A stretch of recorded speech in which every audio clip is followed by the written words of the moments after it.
So this time we're taking a look at the G.I. Joe Retaliation Snake Eyes figure. And this figure has the zipline gimmick with over about 5 feet of string to zipline through. And as you can see, he's a little bit more ridiculous than the Storm Shadow one was. You can see that I did a video on that one as well. And he's got these silly looking wings here that connect to his backpack. And unfortunately, the only way they stick on to the backpack here, because they're on there with ball joints, but the plastic here is so soft that it really doesn't cling to the doesn't really hold it in place too well. So the instant you move it, it will pop out. And that's a little bit unfortunate because it's supposed to rotate here with the ball joint there. It's got a rotation there as well, and each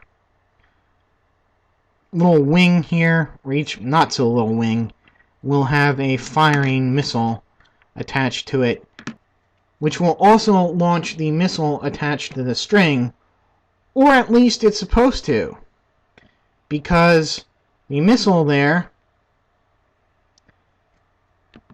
if you can see, doesn't go far enough down to lock into place to get the spring action to launch. So, big fail on that, Hasbro. But otherwise, the gimmick works pretty well, I must say. I'm not one for gimmicks, but this one does work pretty well. And to get the gimmicky backpack off him, you just undo the little things here and pull over there. And you can see that he has the Arashikage symbol on the front there. Snake Eyes not only comes with the gimmicky stuff, but he also comes with some pretty cool weapons here. He does have this pretty cool black sword there, which I believe is very much like the one that he has in the movie. Movies. I don't know if it's the exact same design as the previous movie, but it looks similar. And he has this somewhat garishly blue gun, which I wouldn't mind so much if it was a darker color, but it's the same color as the wings on his little pack, whatever you would call it. I mean, the design is not too bad, and he holds it pretty well, but it just looks a little bit too goofy with him. If it were colored darker, like a black or a gray, I think it would fit in much nicer. So I saw some of the Retaliation figures last year at San Diego, and I think they had some at New York Comic-Con, and they looked, or at least pictures, they had pictures of them there, and they looked pretty good.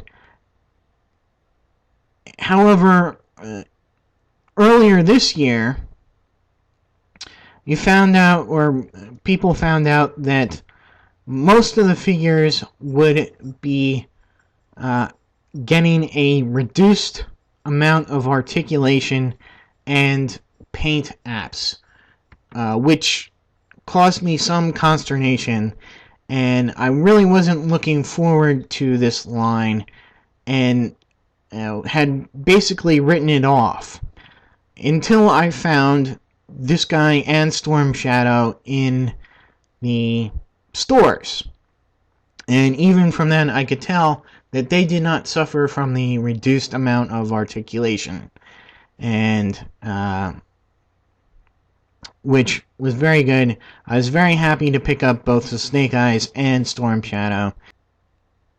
I only wish that all of the figures were like that, because I would have liked to have gotten the Cobra Trooper and maybe the G.I. Joe Trooper and the Roadblock. What's his name? Joe Colton, or whatever, the Bruce Willis figure that's supposed to come out. I've seen the Roadblock, and I'm not impressed. I hope the second Roadblock, because they're doing two of them, I hope that one is better. He's pretty detailed. I mean, you can pick up lots of details in the sculpt there. The paint, here he's got the Arashikage logo on his arm as well. Nicely painted on there. And Snake Eyes is a pretty easy figure to paint.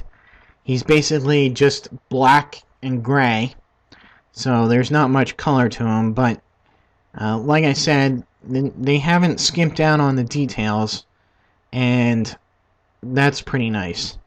Now, articulation is pretty good as well.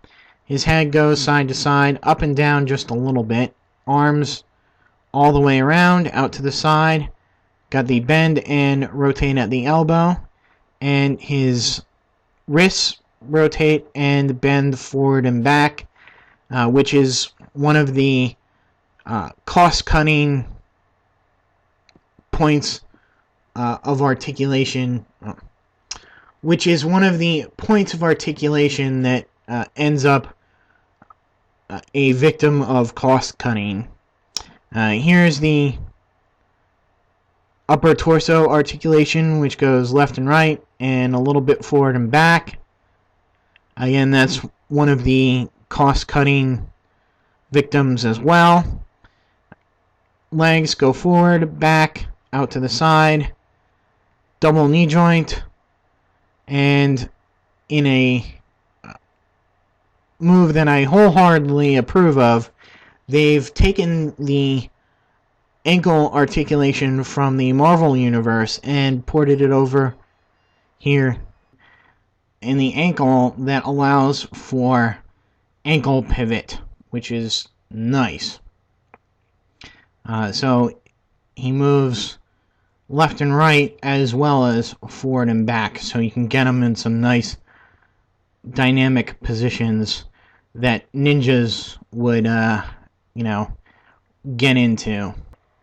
So if you're going to get any of these G.I. Joe Retaliation figures, I would suggest that you get the Storm Shadow and Snake Eyes first before any of them, as they are more along the same quality as the 30th anniversary and 25th anniversary figures that Hasbro has come out with. And some of the other figures, like I saw Duke, who's the only other figure that I've seen at retail, and he's terrible. I've not seen Roadblock or the Cobra Trooper or Cobra Commander or the G.I. Joe Trooper. You know, they may, some of them may have the same old articulation, but I believe most are going to have the, cost-cutting measures implemented on them. And it's also kind of sad that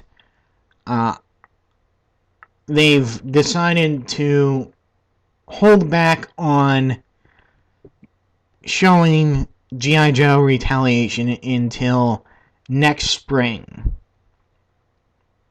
And to me, I think that's really going to kill the movie.